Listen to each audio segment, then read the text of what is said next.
याचं कारण आपल्या सर्वांना माहित आहे. दिनांक 29 मेला म्हणजे मागच्या शुक्रवारी यशवंत सेनेच्या काही नगरसेवकांकडून एक पत्रकार परिषद घेण्यात आली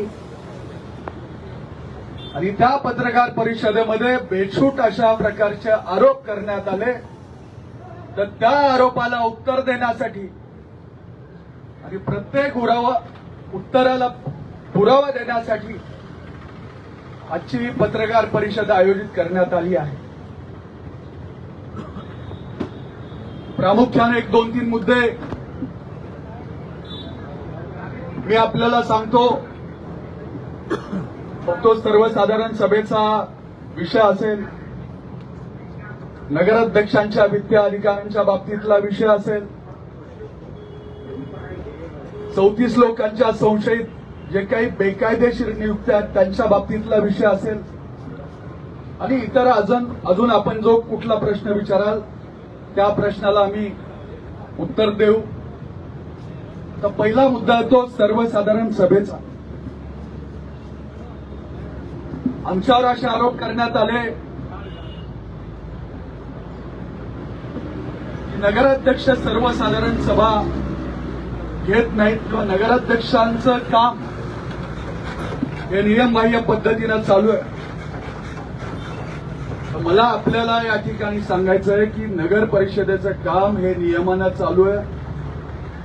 21 डिसेंबरला नगर परिषदेचा निकाल लागला. त्यानंतर 23 डिसेंबरला सर्व सदस्यांचे आणि नगराध्यक्षांचे त्या ठिकाणी गॅझेटमध्ये नाव आले. त्यानंतर 1 जानेवारी 2026 ला सौभाग्यवती उर्मिलाताई केंद्रे यांनी आपल्या अध्यक्षपदाचा पदभार त्या ठिकाणी स्वीकारला. 1 तारखेला पदभार स्वीकारल्यानंतर 12 तारखेला या गंगाखेड नगर परिषदेची पहिली विशेष सभा झाली. त्यामध्ये उपनगराध्यक्षाची निवड झाली.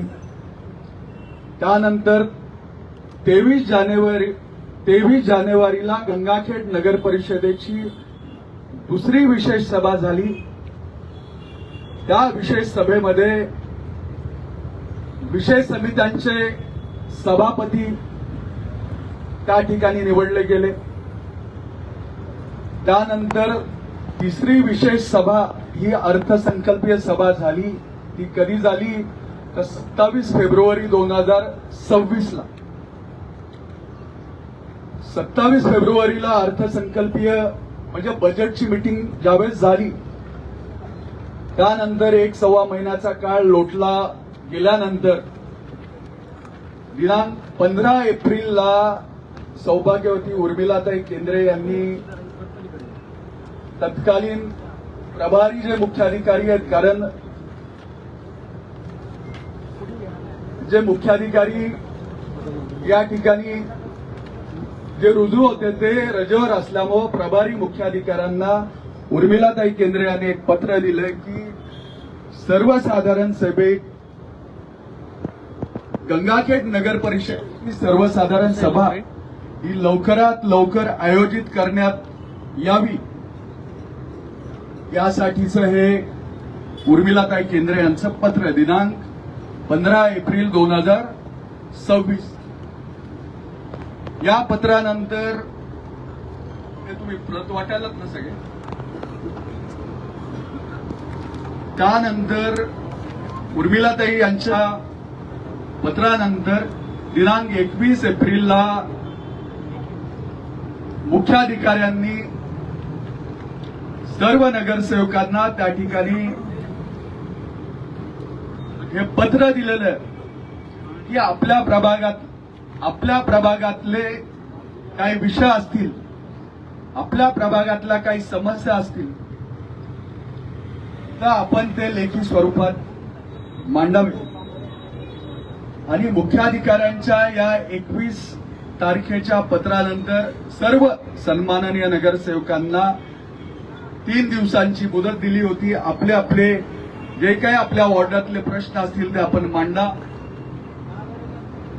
पण राष्ट्रवादी काँग्रेस पक्ष आणि शिवसेना उद्धव बाळासाहेब ठाकरे या पक्षाचे जर नगरसेवक सोडले तर यशवंत सेनेच्या 17 पैकी 14 नगरसेवकांनी, मी परत सांगतो, मुख्याधिकाऱ्यांच्या पत्रानंतर यशवंत सेनेच्या 17 पैकी म्हणजे निवडून आलेले 15 आणि 2 स्वीकृत नगरसेवक, या 17 पैकी 13 नगरसेवकांनी आपल्या प्रभागामध्ये काय विकास कामं व्हावी, आपल्या प्रभागाचे काय प्रश्न आहेत, आपल्या प्रभागाच्या काय समस्या आहेत, असा एकही प्रस्ताव लेखी स्वरूपामध्ये मुख्याधिकाऱ्यांकडे दिलेला नाही. यांचे प्रस्ताव काय त्याविषयी सुद्धा मी आपल्याला सांगतो. पण मुळात प्रस्तावच द्यायचा नाही आणि आमचे विषय अजेंडावर घेतले नाहीत म्हणून कांगावा करायचा, ही बाब कितपत योग्य आहे याचा सुद्धा विचार गंगाखेड शहराच्या मायबाप जनतेनं आता या ठिकाणी केला पाहिजे. आता यांचे प्रस्ताव काय होते मी आपल्याला सांगतो.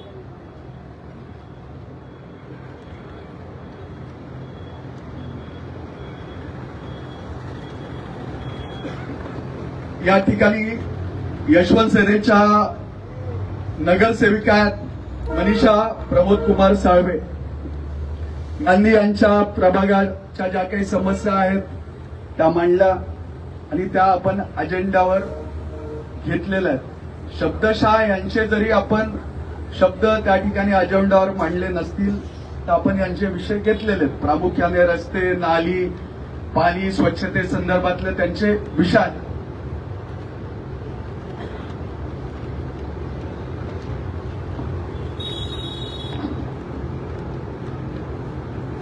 त्यानंतर दुसरे नगरसेवक आहेत अनिल यानपल्लेवरजी. त्यांनी सुद्धा आता ते स्वीकृत सदस्य आहेत पण त्यांनी विशेषतः प्रभाग 6 व 4च्या संदर्भात त्यांनी काही विषय दिले होते ते सुद्धा आपण अजेंडामध्ये त्या ठिकाणी त्यांच्या जरी शब्दात नसले तरी मुख्याधिकाऱ्यांना जे योग्य वाटतील, जे नगराध्यक्षांना योग्य वाटतील त्या शब्दात आपण त्यांचे मुद्दे या अजेंडामध्ये समाविष्ट केलेले आहेत.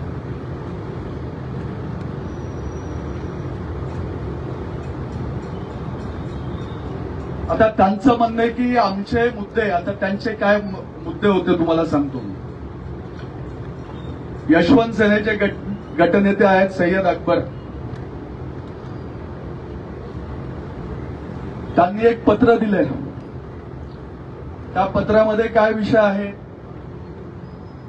प्रधानमंत्री आवास योजनेअंतर्गत सन 2019 ते 2026 पर्यंतची माहिती देण्याबाबत महोदय वरील विषयास अनुसरून प्रधानमंत्री आवास योजनेअंतर्गत सन 2019 ते आज रोजी पर्यंत प्रधानमंत्री आवास योजना 1.0 आणि 2.0 अंतर्गत मंजूर प्राप्त लाभार्थ्यांची यादी तसेच आज रोजीपर्यंत वितरित करण्यात आलेल्या लाभार्थ्यांची यादी याची सविस्तर यादी टप्प्याने देण्यात यावी.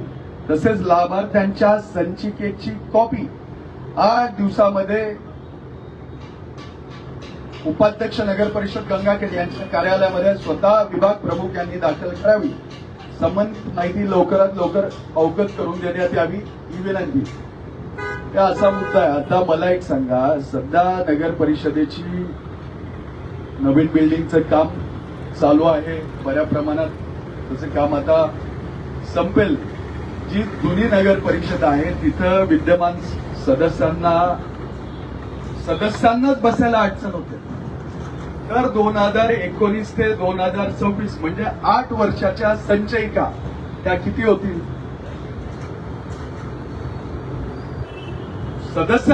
सदस्यांनाच बसायला जागा नाही. संचिका तिथे घेऊन बरं हा विषय तुमचा आहे तर तुम्हाला उपनगराध्यक्ष त्यांची केबिन आहे तुमचा वैयक्तिक काही विषय झाला असेल तर तुम्ही हा विषय तुमच्या केबिनमध्ये मांडा ना. याच्यात सर्वसाधारण सभेला किंवा बाकी सदस्यांना तुम्ही वेटीस कशाला धरता, हा मूळ प्रश्न आहे. त्यांचा दुसरा प्रश्न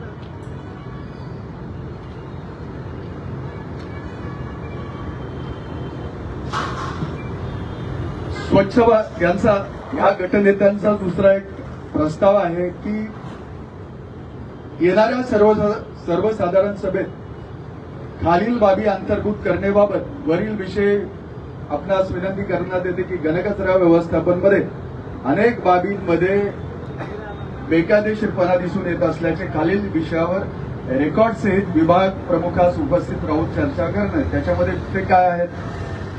रोजंदारी स्वच्छता कर्मचारी यांना मिनिमम वेजेस ऍक्ट नुसार पगार मिळतो का, या विषयावर चर्चा करणे. संबंधित विभागास पगार संबंधी रेकॉर्ड सभागृहामध्ये घेऊन येण्यास सांगणे. नगर परिषद रोजगार कर्मचारी यांना ईपीएफ मिळतो का, तसेच त्यांच्या इन्शुरन्स आहे का, या संबंधित विभागास रेकॉर्ड सभागृहासमोर घेऊन येणे. सर्व स्वच्छता कर्मचाऱ्यांना सेफ्टी मेजर पुरवले जातात का, यासंबंधी रेकॉर्ड संबंधित विभाग प्रमुखास उपस्थित राहण्यास निर्देश देणे व या विषयावर चर्चा करणे. आणि दुसरा विषय की घनकचरा व्यवस्थापनाचे मागील अदा केलेले 3 देयके रेकॉर्ड सहित सभागृहामध्ये घेऊन चर्चा करणे. आता सन्माननीय गटनेत्यांना मी सभागृहात सुद्धा हा प्रश्न केला की गेल्या 3 महिन्यात जे सफाई कर्मचारी आहेत त्यांना मिनिमम वेजेस ऍक्ट नुसार पगार मिळावा का, तर 100% मिळावा. सफाई कर्मचाऱ्यांना सेफ्टी मेजर्स त्या ठिकाणी मिळावे का, तर 100% मान्य. पण हे 4 देयकेच तुम्ही का मागताय? जर चौकशी झाली पाहिजे, जर ऑडिट लागलं पाहिजे, तर गेल्या 4 वर्षाचं घनकचरा व्यवस्थापनाचं ऑडिट लागलं पाहिजे. या घनकचरा व्यवस्थापनामध्ये मी तुमच्या निदर्शनास आणून देतो.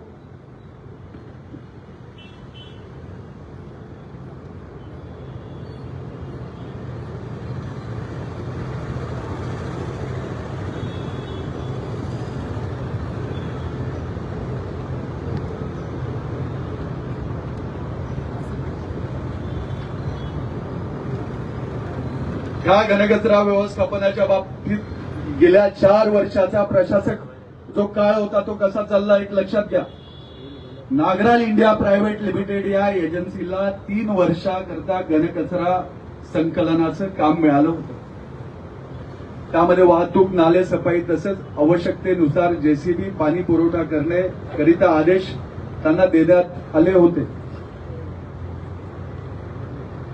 आता या नागराल एजन्सीला प्रशासकीय मान्यता फक्त 1 वर्षाची होती. 1 वर्षाची प्रशासकीय मान्यता असताना 3 वर्ष यांनी बेकायदेशीरपणे हे घनकचरा व्यवस्थापनाचा जो काही कारभार आहे तो सांभाळल्यानंतर पुढील 2 वर्ष प्रशासकीय मान्यतेवर ठराव कामे करण्यात आली असून प्रति महिना 11 ते 12 लाख रुपये काढण्यात आले. प्रति महिना 11 ते 12 लाख काढण्यात आले. तर हा पैसा सर्वसामान्य जनतेचा आहे.